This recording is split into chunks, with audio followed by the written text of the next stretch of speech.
Eh bien, que le Seigneur vous bénisse. Aujourd'hui, j'aurais voulu vous parler d'un serpent. Et nous savons tous que le serpent ancien, c'est le diable, l'adversaire qui s'élève au-dessus de toute chose. Et que le serpent, eh bien, ce sont des rois, ce sont les foules, ce sont tous ceux qui sont ligués contre le Seigneur. Là, nous voyons, eh bien, encore le serpent avec l'étoile, eh bien, paraît-il de David, mais qui n'a jamais été de David, et avec la croix gammée. Nous voyons que c'est du nazisme, avec la couronne, pour bien nous faire comprendre que c'est le serpent qui commande. Voilà. Alors, ce serpent, c'est vrai, eh bien, il commande la terre entière. Il commande la terre entière.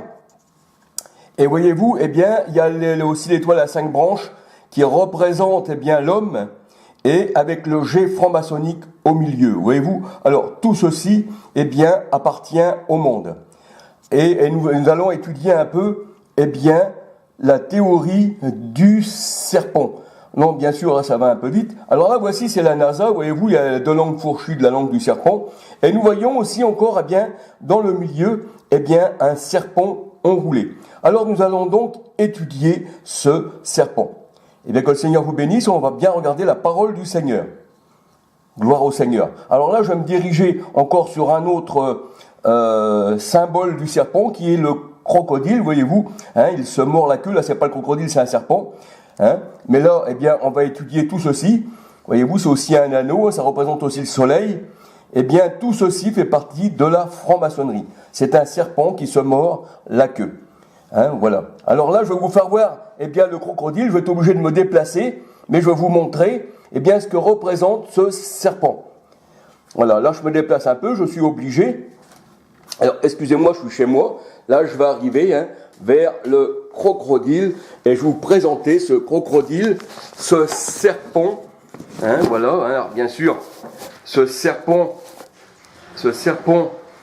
qui est aussi le crocodile. C'est ce que nous dit la parole de Dieu. Elle parle de la queue et elle parle aussi, eh bien, de la tête. Le Seigneur parle de la queue et de la tête. Et là, nous voyons que ce serpent, il s'appelle Ouroboros, ce qui signifie en grec renaissance.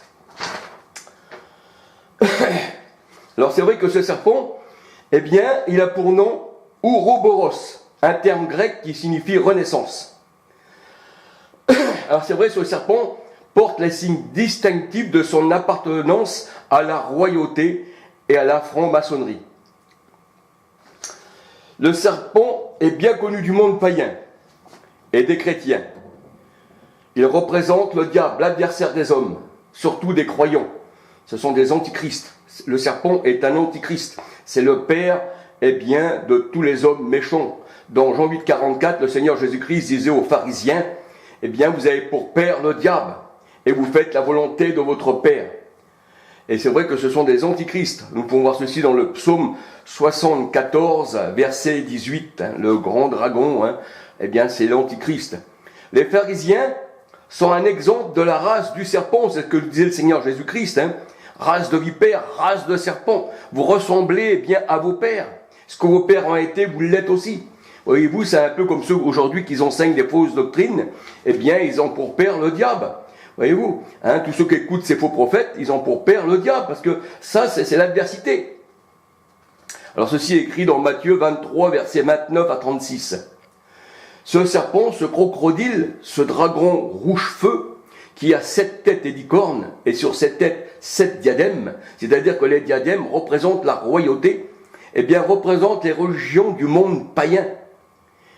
Il est dit que sa queue, la queue du serpent, la queue du crocodile, que nous voyons qui mange sa queue, c'est exactement pareil, eh bien, il combat contre le Seigneur Jésus-Christ. Il a combattu contre le Seigneur, il a été vaincu par le Seigneur, mais encore aujourd'hui, les gens, eh bien, quand on leur parle de la vérité, eh bien, ils nous regardent de travers. Pourquoi ? Parce que ce sont des races de serpents. Il est dit que la queue du serpent, pendant le combat, entraînait le tiers des étoiles du ciel et les jetait à terre. C'est écrit dans la parole de Dieu, dans l'Apocalypse 12, versets 3, 4, 9. Et les étoiles du ciel, eh bien, nous savons que c'est les anges, c'est le peuple de Dieu. Ici, la queue du serpent, c'est son armée. Quand on parle de la queue du serpent, c'est son armée. Et c'est son armée, et ce sont aussi les faux prophètes qui combattent les anges du Seigneur, symbolisés par les étoiles. Les étoiles, ce sont les anges de Dieu. Apocalypse 1, verset 16, 20. Genèse 37, verset 9, 10. Ésaïe 9, verset 13, 14, 15. Voyez-vous, je vous donne tous les versets de la parole de Dieu pour que vous puissiez vous-même vous référer à la parole de Dieu. Ça ne vient pas de Charles, mais ça vient de la parole de Dieu. La tête du serpent, ce sont les rois, ce sont les seigneurs. On dit la tête dirigeante. La tête du serpent symbolise ceux qui dirigent le monde. On peut voir ceci dans Psaume 74, verset 13-14. Psaume 74, verset 13-14. Le crocodile est le symboliste du serpent et vice-versa, et le serpent est le symboliste du crocodile. Pour ça que Pharaon, il a appelé le grand crocodile qui est sur ses fleuves. Ézéchiel 29, verset 3, 4 à 10. Ézéchiel 29, verset 3, 4 à 10. Le pharaon est symbolisé par un crocodile dans ses eaux. Et les eaux représentent, comme la parole de Dieu nous le dit, eh bien, les eaux représentent le monde. Apocalypse 17, verset 1, 15. Grandes eaux que tu as vues, ce sont des peuples, des nations, des foules, ce sont des langues. Et là, eh bien, grand pharaon est dans ses eaux, il est dans le monde, dans ses foules, dans ses langues. 15. Et la parole de Dieu nous dit que quand la tête est touchée, eh bien c'est le monde entier qui est touché. Parce que le monde, quand les dirigeants du monde sont fous, quand la tête est folle, eh bien c'est vrai que le corps entier eh bien, est malade. C'est vrai que quand la tête du monde, c'est-à-dire du serpent, est touchée, eh bien c'est le monde, c'est les dirigeants qui sont touchés, Apocalypse 12, verset 7-8. Apocalypse 12, verset 7-8. Parce que le monde, c'est le serpent ancien, c'est le grand dragon rouge feu. C'est aussi le crocodile que nous voyons ici, qui se mord, eh bien, la queue. Apocalypse 12, verset 7-8. Habakkuk 3, verset 14. Daniel 2, verset 38. Daniel 4, 32. Ça, ce sont les dirigeants du monde. Et voyez-vous, le roi Saül, que le peuple hébreu, eh bien, voulait comme roi, le Seigneur, ils m'ont abandonné, ils ont pris un roi charnel. Et Samuel disait, eh bien, ils t'ont abandonné, Seigneur, pour un roi charnel. Et le Seigneur, il dit, eh bien, ce roi-là, il va vous prendre vos enfants, il prendra les meilleurs de vos troupeaux et vos terres.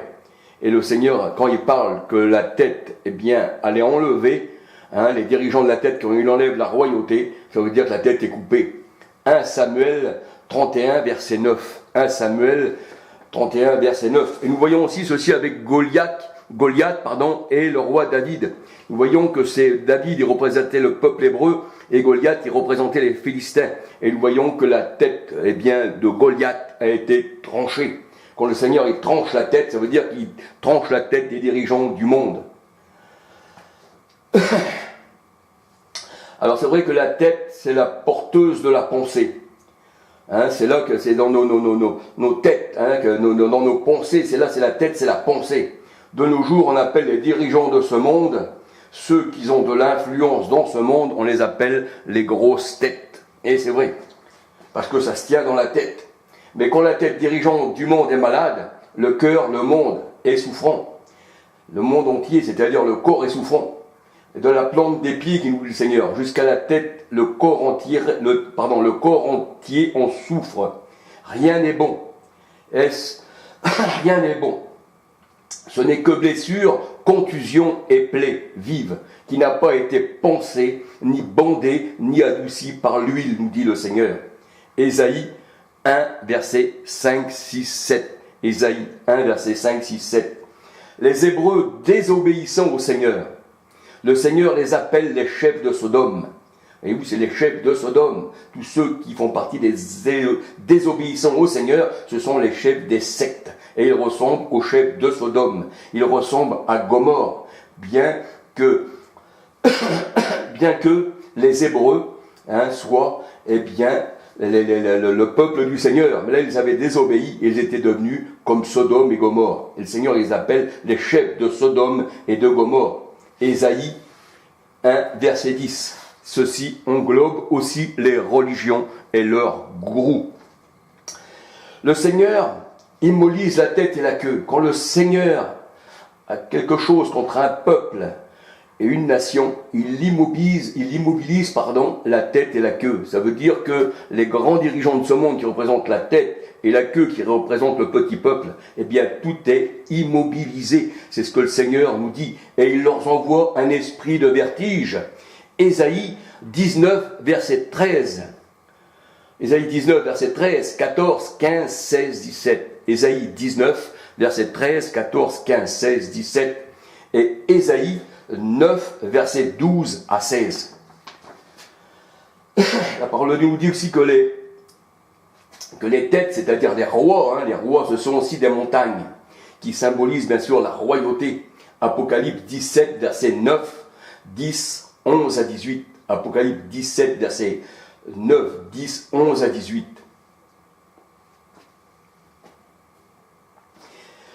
Ça représente tout ceci, ça représente la royauté et tous ceux qui luttent contre le Seigneur.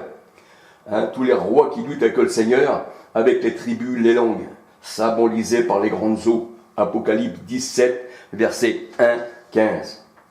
Il y a deux sens spirituels dans la parole de Dieu. Pour celui qui est béni ou celui qui est maudit.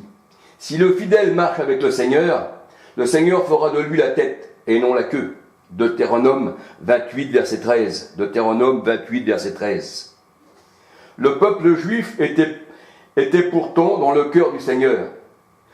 Ils étaient les premiers, ils étaient la tête. Mais le Seigneur a fait d'eux, eh bien, la queue.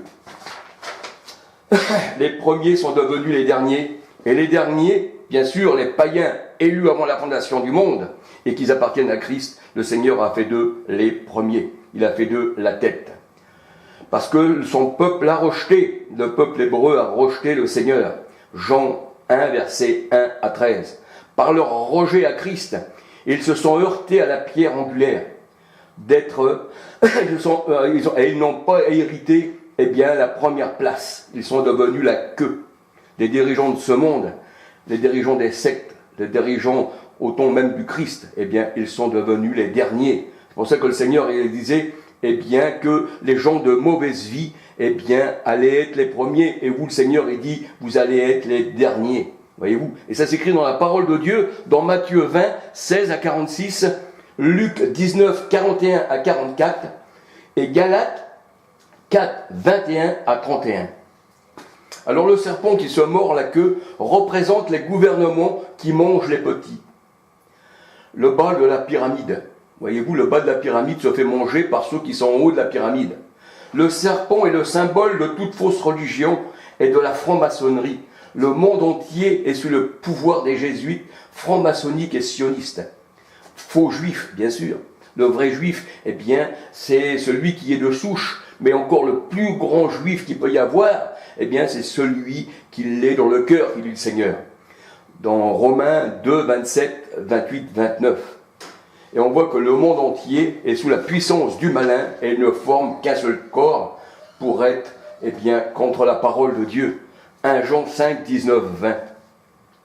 L'esprit du monde et l'esprit de l'Antichrist, ils sont la queue, aussi bien les dirigeants que ceux qui se font diriger. Marc 10, verset 42, le Seigneur a dit, eh bien, ne faites pas comme les grands de ce monde qui tyrannisent le peuple et qui les mettent, eh bien, à leurs pieds. Marc 10, 42. 1 Corinthiens 2, 12. 1 Corinthiens 2, 12. Nous avons l'esprit de Dieu, nous n'avons pas l'esprit du monde, car le monde a l'esprit du monde, et le Seigneur, il l'a voué à ceci. 1 Corinthiens 2, 12. 1 Jean 4, 1 à 6. L'esprit de l'Antichrist. Le monde aime Barabbas. Il l'a choisi au lieu de choisir Jésus. Il aime César, et il n'a de roi que lui. C'est écrit dans la parole du Seigneur, dans Matthieu 27, versets 15 à 44. Jean 19, 12, 13 à 16. Ce que le Seigneur a rejeté et fait des derniers, les sectes de ce monde et leurs adeptes ont fait d'eux les premiers. Il les considère comme leur tête et les chefs de leur groupe. Et rien n'est fait sans les chefs. Le serpent qui se mord la queue est le symbole du dominateur cruel qui tue ses sujets, bien sûr du bas de la pyramide, pas ceux d'en haut de la pyramide où il y a l'œil, ceux-ci c'est eux les dirigeants. Le serpent qui se mord la queue est appelé Ouroboros, qui signifie renaissance. En mangeant sa queue, qui représente le petit peuple, qui représente le monde gouverné par ceux du haut, eh bien, le serpent qui mange sa queue, eh bien, est le symbole du serpent qui mange le peuple. Ainsi en est-il des religions, les gourous, ils se gavent de la queue des petits peuples, qu'ils appellent même les simples chrétiens.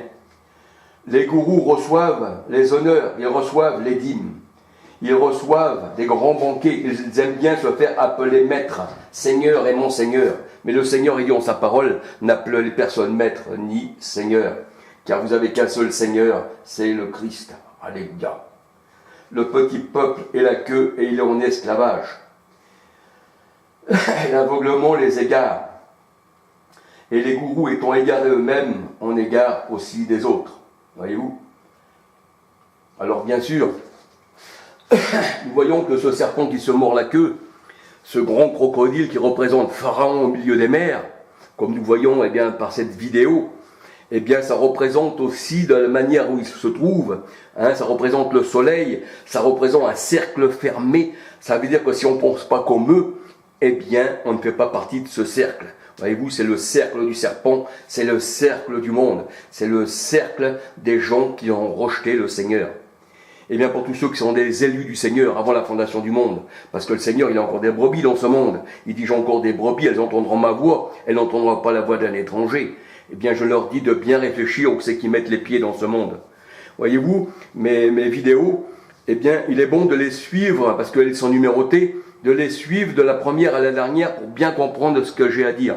Eh bien, que le Seigneur vous bénisse, que le Seigneur vous garde, et puis qu'il vous préserve du grand serpent. Et pour ça, il faut être élu, pour ça, il faut eh bien, être dans les plans du Seigneur, pas être dans une secte. Le Seigneur, il a enlevé lui-même Saul de Tarse, eh bien, de la secte des pharisiens.